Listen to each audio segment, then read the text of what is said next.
Your Honor. Wake up. Now you're ignorant bitch. Your mama the bitch. You faggot ass fag.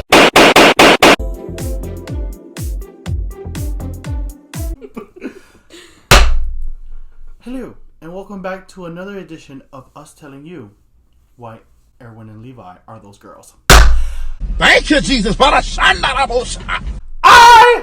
is Petra? First of all, Throw her away. No! Throw her away. Because let me tell you something. Okay. Have you read the manga? Yes. Okay, so Who we is have Petra. She is nobody. So you remember how bad the art style is in Attack on Titan, the manga. And you see how beautiful the art style is in the anime. Mm-hmm. Now here's the thing. They make it a point to put Levi very neutral face. That man doesn't really express a lot unless he's fighting for his fucking life. So let me tell you something. The fact that anytime Levi is in a room with Erwin, that's the only time he's showing any fucking emotions. Anytime they need to talk to Erwin, guess who's in the corner? Levi. They're always together. And then we got the spin-off series, A Choice with No Regrets. You'll never catch me because I got both of those volumes. I loved the I have to tame you because we need you and and he's just like, fuck you, I want to be free and you're not going to catch me, you stupid pig, but I'm also on a mission to destroy you. But then, wait a minute. Listen, Attack on Titan ships, there's not a lot of them because I was forever scarred. Fuck that. By Marco's death. Ha ha ha. That's nice. Don't do Among all the people that loved Marco, I didn't care for Marco. I know, you were very much like... Anyways, I knew you were going to be food for somebody. No. Because it was Jean and Marco. But I loved Jean and Aaron. I loved them fighting. Oh, okay. Because you know me, I love when someone's getting... I like that Jean was the disgruntled little boy or whatever, like little annoying. And Marco really was just the follow your dreams. Of course you should be don't feel bad for wanting to be a It was the keeper of Jean. I was like, yes, but when she died, all my hopes died for the Yaoi. She was the only one that liked that motherfucker. I like that dynamic. But that's when all shit died for me. I was like, okay, fine, Marco's dead. But then I was introduced to Erwin. And that backstory, I was like, I ain't got time for all that faggot shit. Yes, I do. I ship it. It's so good. And then Levi never showed that to anybody. And then when Erwin was dying, he was like, I will kill everybody next to me right now. Listen, give me the answer now. And I was like, it was the obviously we're bringing back Erwin. Fuck that child. Who is Miss Bob? Put that Bob away. I love that. Armin. I'm not gonna lie. I would have been like, bitch. I had my own little secret, like again, the threesomes. Because the way I also loved Hanji thrown into the mix. But to me, Hanji is the ultimate they-them. Oh, okay. Like, they're the... Hanji's a supportive sister for me because she was just crazy. I love Hanji.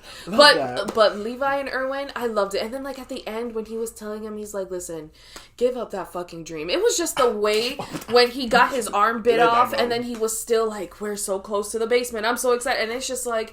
Levi's like, girl, I know you. You are only excited because you're about to satisfy your own curiosity. The rest of us are out here dying, bitch. Like, fuck that shit. Give us the order. Everyone was trying to do a new world order. And then she was trying to find the truth. A new world order. Erwin was always down to find out the truth because his dad got killed because he accidentally asked a question in class.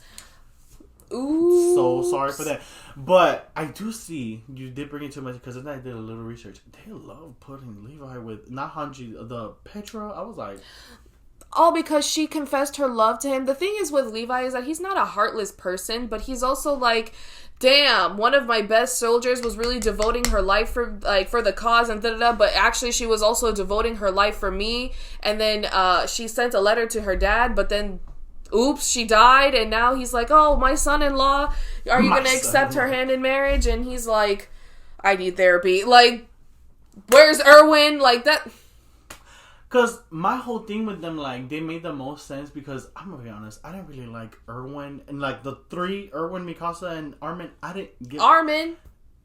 Armin, right. Armin, Bob! Blonde Bob! Coconut, throw her away. I didn't care about none of them being with anybody. Those were one of the...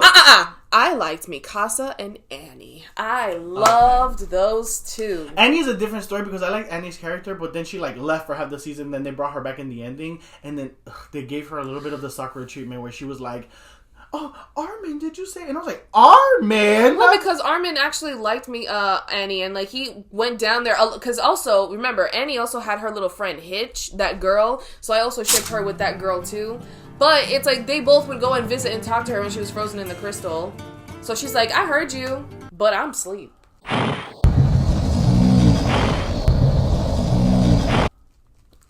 Also, where's that pie? Because the way they found her, and she's like trying to eat their food. I just don't like when these female characters are written to be like,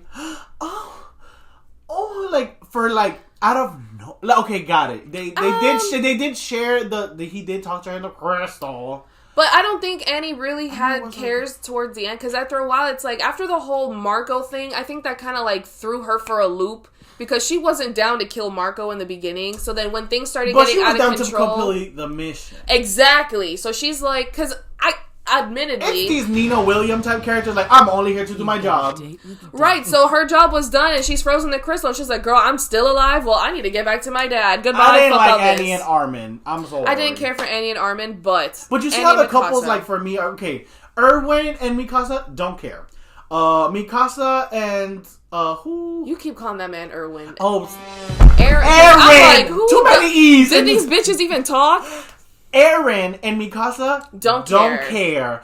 Armin and Annie don't care. Don't care for that either. I did kind of like Sasha and... I love Sprinkles. You'll never come for me because they're... Yeah, bald-headed girl and Sasha. When she died, I was very sad. Right, because, again, it's these lighthearted characters that didn't do too much. But the real tea for me was, again, Levi and Erwin. Because it was just that moment. When these characters that show no emotions are like... They're devoted. They're like, no, when they're having like these like attacks of like, no, like what is going on? Give me this. It's like, oh. Because here's also the thing that I love too about the whole like Ackerman thing is that everyone kind of has the Ackerman bond for somebody. And what? Mikasa has it for Aaron. Kenny Ackerman had it for that Kenny. Stupid Dookie uncle Rice bitch, that ugly bitch. Levi has it for Erwin, and I'm like, you'll never take that away from me because Erwin was Levi's liege. Judgment, Petra, you will never have no bond. Judgment, their husbands.